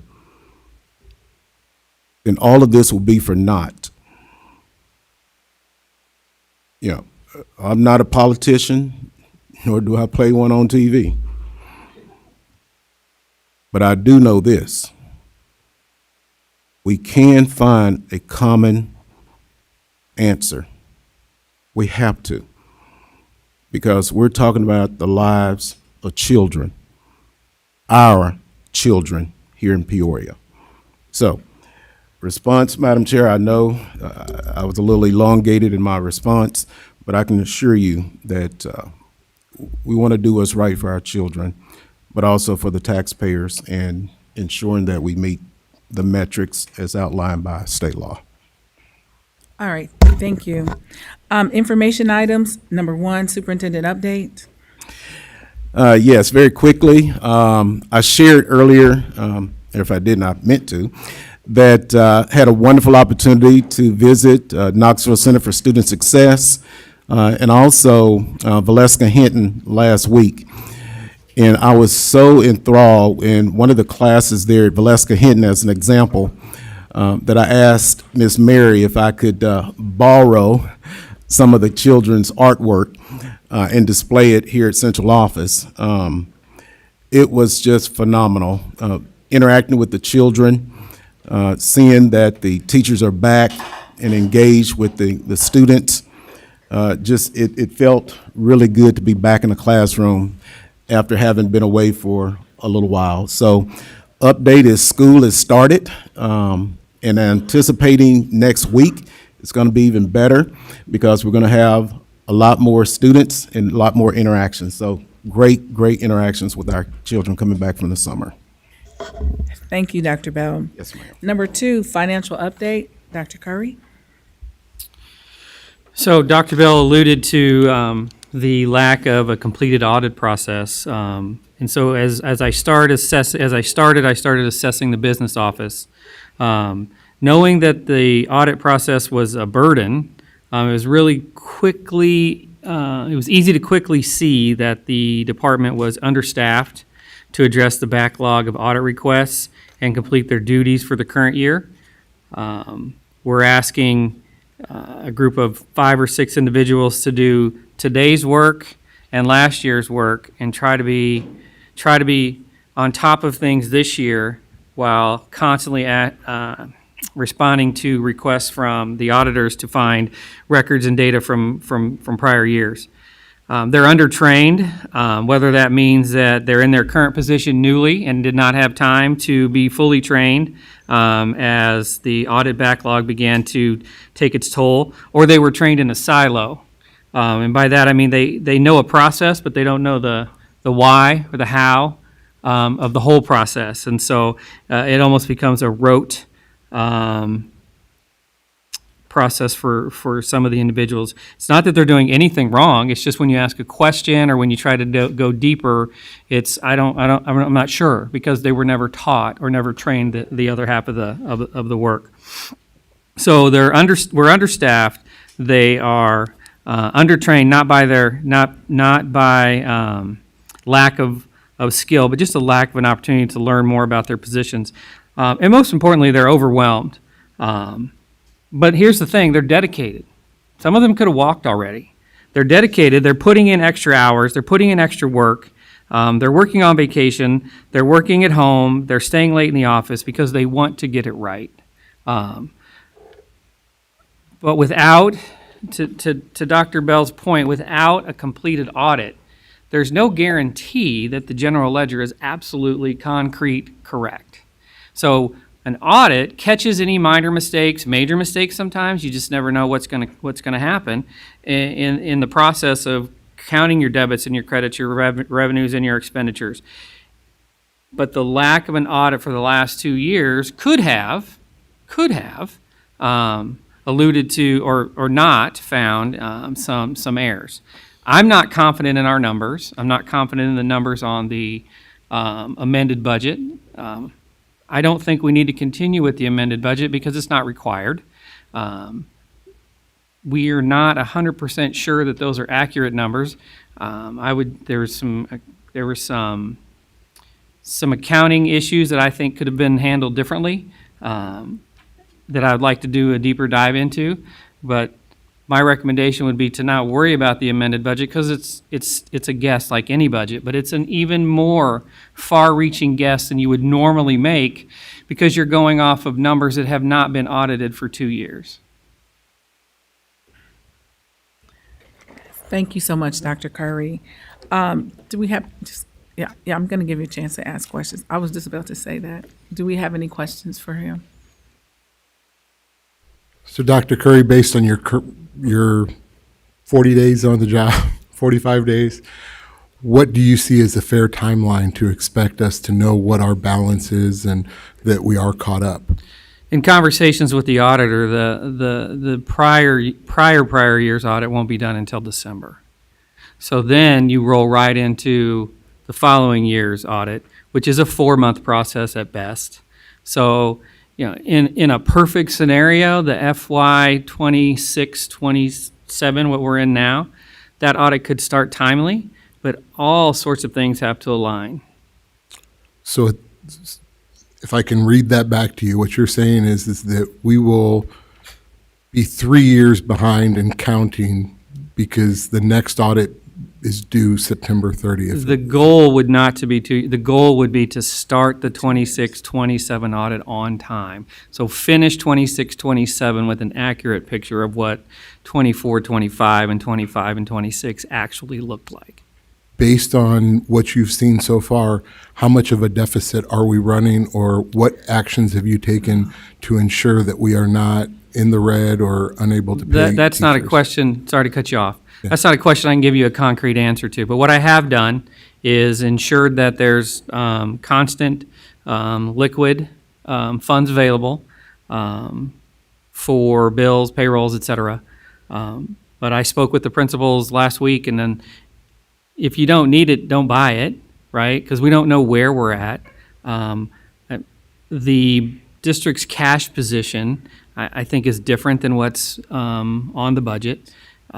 There's more work to do to verify that. So in the interim, without actually knowing a clear picture, it's kind of like, I use the analogy as a baseball coach, I like to be 4 or 5 innings ahead of my opponent. Right now, I'm a pitch or two ahead of where I think we need to be, and that's not saying a lot. So it's really reacting. When I present your budget, when I provide your budget, it's going to be mostly ins and outs.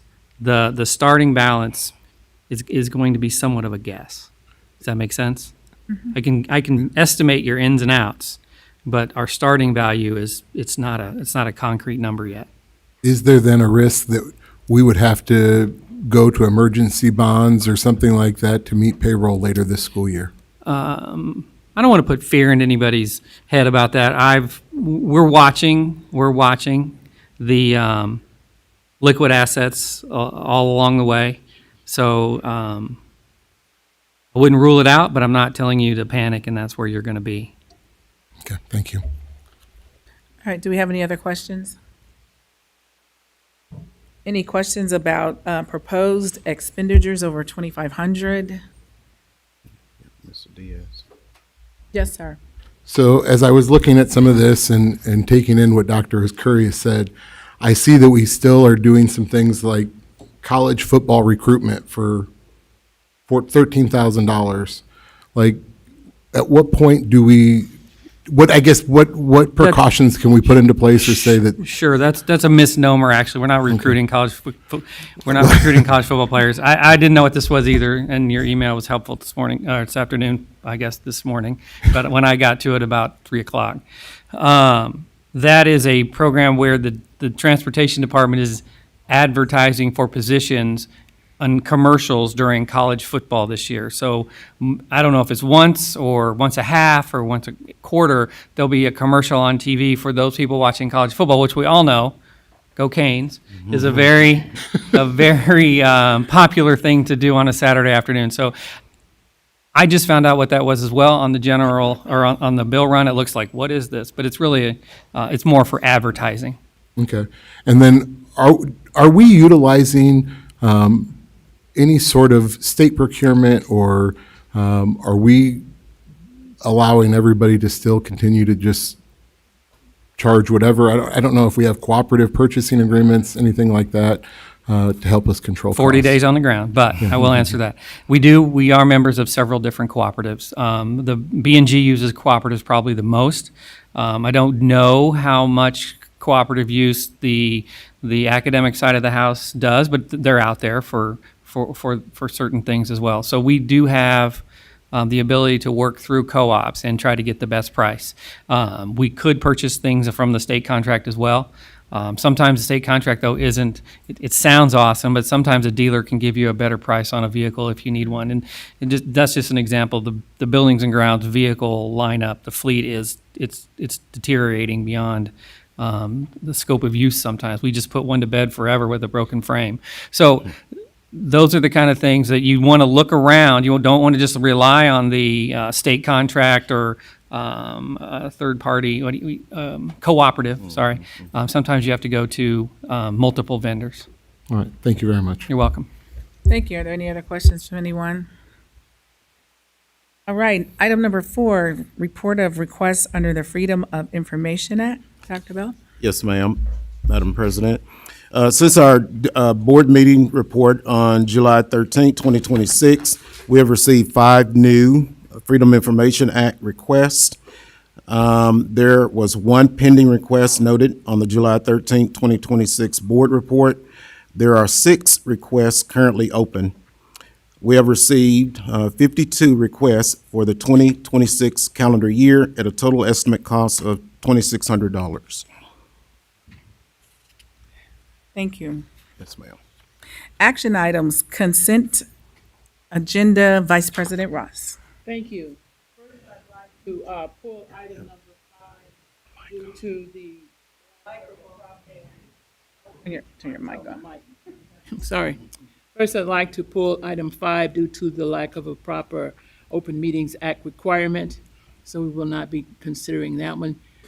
Gifts to the school district, $145,393.52. Number 2, payment of bills. Number 3, payment for travel. Number 4, human resources report. Number 6, overnight field trip. Peoria High School cheer team proposed action. And number 7, intergovernmental agreement with the Peoria County Regional Office of Education, Regional Work Experience Career Exploration Program. The number 8 is the renewal of Panorama. Number 9 is the collective bargaining agreement with the American Federation of State, County, and Municipal Employees, AFL-CIO, Local 3716, Transportation Department Employees Union. Number 10, election of board secretary and assistant board secretary. And number 11, administrative contract approval. Thank you. Yes. So, President McConnell, yes, Ms. Rose. could I separate the board secretary and board assistant board secretary Into 2 positions in separate item votes. 10? Yes, into 2 separate votes. Thank you. Yes, ma'am, thank you. All right. It's 2 things. It's off the consent agenda. So I've pulled it off the consent agenda, and now I'd like it's it to gonna be handled as 2. 2 separate votes. So now we'd proceed with the rest of the consent agenda. Correct. I'd like to entertain a motion to approve all of the consent agenda We will items. answer your question. Just a I got it. second. Motion to approve all the items with the exception of number 5. It's been pulled.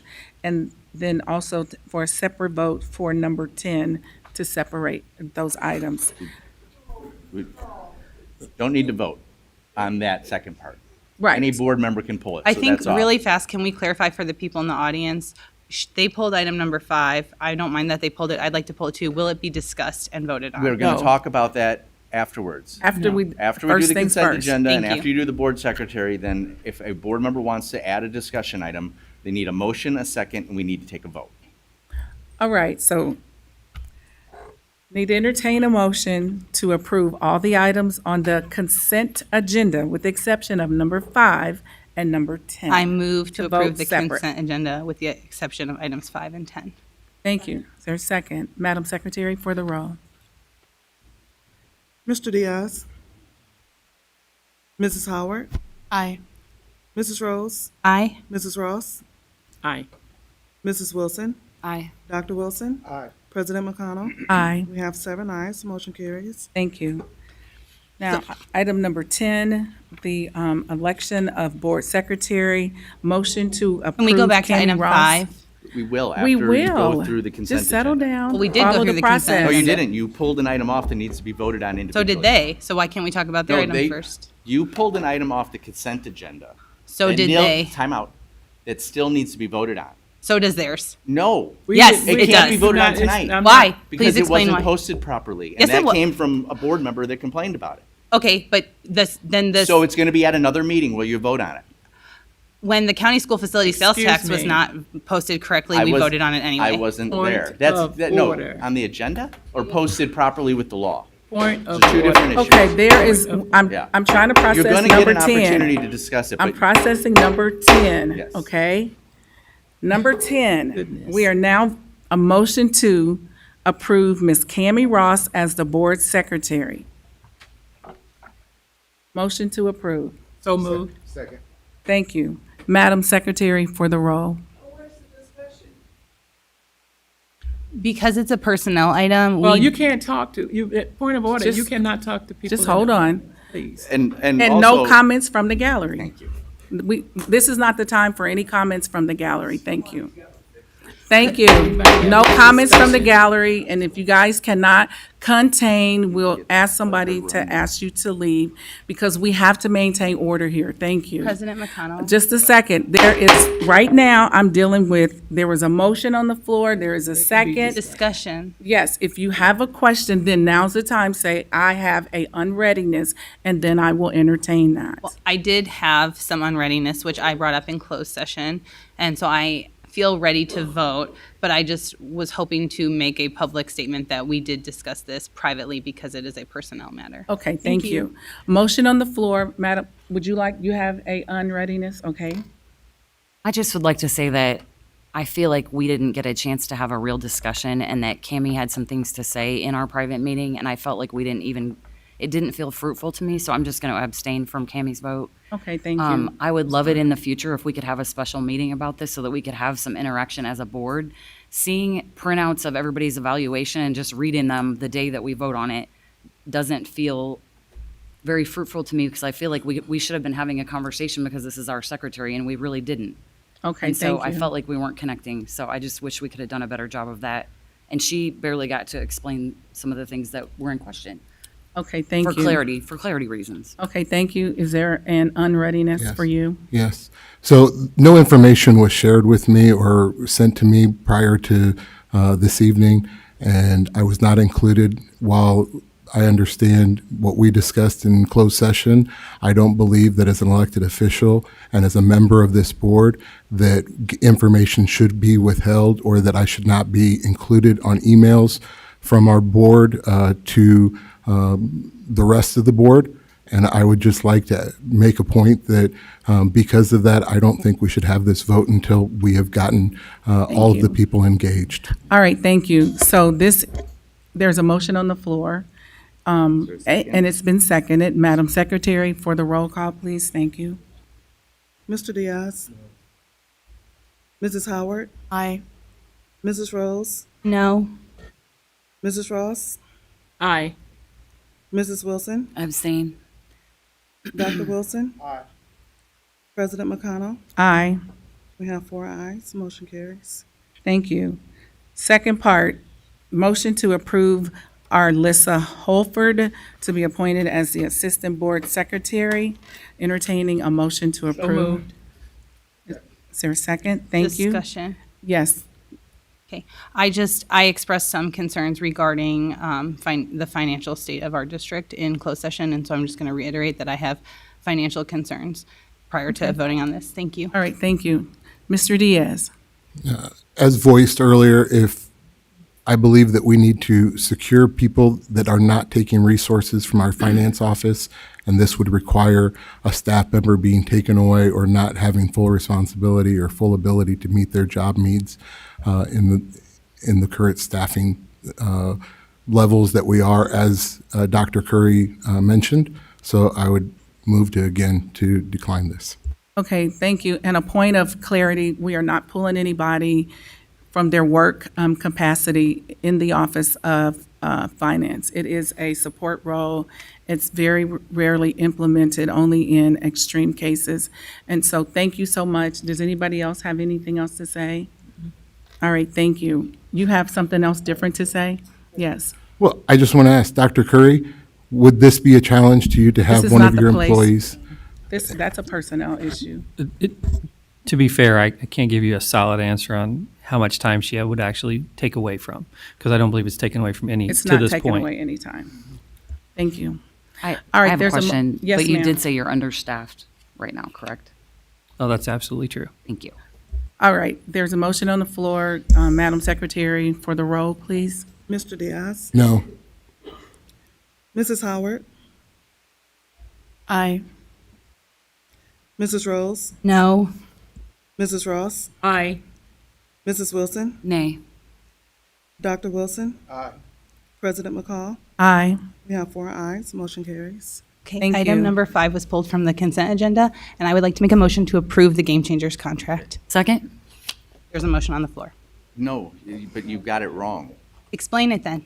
It's not pulled from the consent agenda. It's pulled out of the meeting completely, so no vote can take place. On what till legal grounds? It wasn't posted properly with it, OMA. It was posted within 48 hours. No, it wasn't. It was posted way before On the 48 hours. website, but It was posted on the website. It was notified with the media. The modification on the agenda happened early Saturday morning, and the building's closed. And so with those 2 other notifications going out, a updated version was not taped on the front door. So that is the reason for that. And may I add, whoever came to the board building and took a picture of that could have posted it if you were a part of the team. so they received an email. My right. partners dealt with this.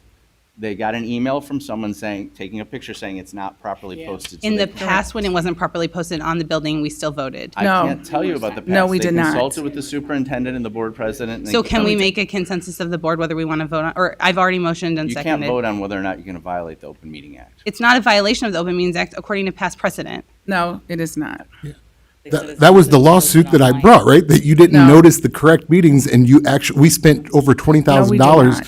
to fight my restraining order under the same No, tactics. that is not true.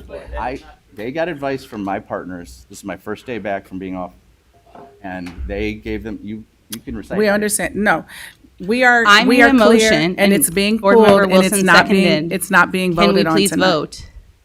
So in the past, you guys had stated, I feel like Paris, you stated in a recent meeting that as long as it's posted on the website for 48 hours, that we didn't have No. to have the physical paper. No, 'Cause it no, just I happened did not at the say that. November What I meeting. said, It what just- I said is, let me answer you. I'm in the middle of a sentence, so What could I you please said give was, me the if respect? it was Excuse one, me, Madam Brenda, Chair, I am what- gonna answer you. I need you to just relax. What happened before was, it was on the website, and the website crashed, but it was posted on the building. OMA mandates that it's posted on the physical building. So that's the reason why item 5 has been pulled. It was uploaded on the website. It was some glitch or either some failure. It wasn't there, but it was posted on the building. Therefore, OMA obligation was met because it was posted This is on the the opposite. physical building.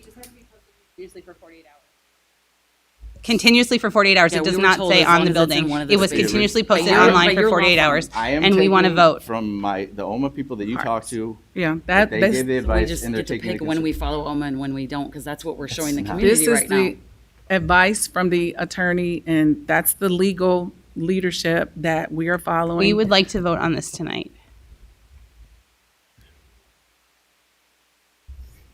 Let's do, can we do a Mr. consensus? A board consensus? Can I ask my Mr. question, Diaz. please? Dr. Bell, you asked for this to be put on the agenda, correct? And you need this passed tonight in order for you to, No. No, they're gonna do a no, special meeting. No. When? Because I'm on the board and I haven't heard about a special meeting. School starts August 5th. We need to have a vote prior to August 5th. hold on, is this your recommendation for how we should move forward? Recommendation for, Do you recommend that we implement game changers and that we pass this budget, right? And we might as well do it tonight so we don't have to have a special meeting. Board Member Diaz, I am not going to advocate the violation of the OMA law, as I understand it myself, as well as listening to council. I have in front of me an alternative plan so that in case it is not voted on before August 5th, we can pivot to this Plan B. Could you share that? Let me just ask this. Have you had meetings about this program with the regional office and board members? And have you shared any of these plans with anyone? I guess I haven't seen any of this. So I'm trying to figure out what the plans are and how we do this when you and our board president and vice president have not shared any information. Yeah, well, I can share with you that my team and I have come up with a very good, robust plan, will not cost us much money. When I asked that question of an email, you did not respond. Why is that? I can't recall.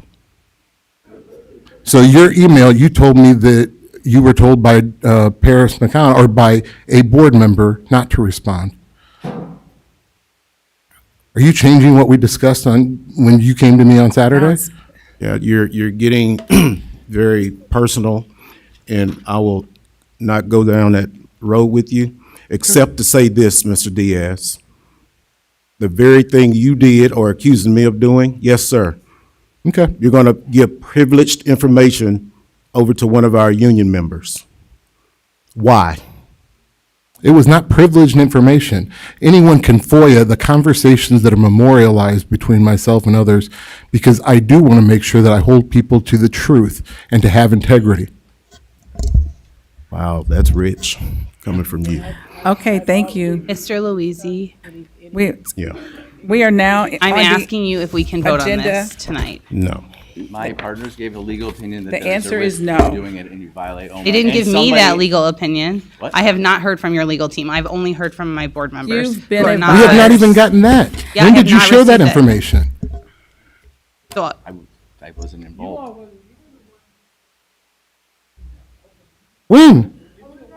When? You were the one who took us to court for violating the Open Meetings Act. Yes. And this last time, you took the picture and sent it out to everyone and said we were violating the Open Meetings Act, so we had to pull it. And so why don't you share that information and the legal decisions of our team? All right, okay, thank you, guys. Could we make a motion to adjourn, please? Yes, thank you. Do we have any, second. Wait, all what right, happened to thank my you. motion that was made and seconded? It's It not a just valid disappears? motion. Motion to Turn into adjourn, No. please. There has been moved and second. Thank you. Yes, ma'am. You guys vote on it.